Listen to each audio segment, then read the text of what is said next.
मुंबईकरांच्या आणि मराठी माणसांच्या जिव्हाळ्याचा विषय असलेल्या रेल्वे भरती प्रक्रियेतून आता एक धक्कादायक बातमी समोर येत आहे. मध्य रेल्वेने आपल्या भरती परीक्षेतून मराठी भाषेला वगळल्यामुळे आता संतापाची लाट उठली आहे.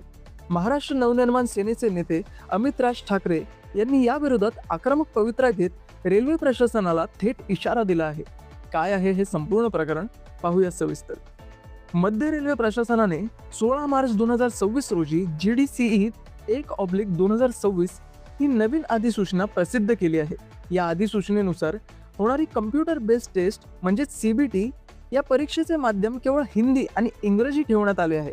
विशेष म्हणजे 2008 सालापासून राज ठाकरे आणि महाराष्ट्र सैनिकांनी केलेल्या संघर्षानंतर 2017, 19 आणि अगदी 2026 पर्यंत या परीक्षा मराठी भाषेत घेतल्या जात होत्या.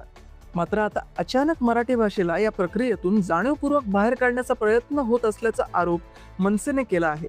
ऑगस्ट 2025 मध्ये रेल्वे मंत्र्यांनी लोकसभेत आश्वासन दिले होते की रेल्वेच्या परीक्षा 15 प्रादेशिक भाषात होतील. मग स्थानिक अधिकारी केंद्र सरकारचे हे आदेश धाब्यावर बसवत आहेत का, असा सवाल आता विचारला जात आहे. विभागीय पदोन्नतीसाठी म्हणजेच डिपार्टमेंटल एक्झामसाठी मराठीचा वापर का केला जात नाही, यावर आता रेल्वे प्रशासनावर टीकेची झोड उठली आहे.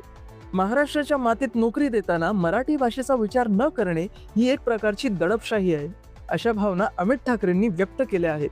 त्यांनी रेल्वे प्रशासनाला स्पष्ट इशारा दिला आहे, या अधिसूचनेत त्वरित बदल करून मराठी भाषेचा सन्मानाने समावेश करावा. जर हे बदल झाले नाहीत तर मराठी कामगारांच्या हक्कासाठी महाराष्ट्र नवनिर्माण सेना मैदानात उतरेल आणि या अपमानाचा जाब विचारेल. आता रेल्वे प्रशासन यावर काय पाऊल उचलते याकडे सर्वांचे लक्ष लागले आहे. मी दीपेश पवार, कुलाबा न्यूज 24.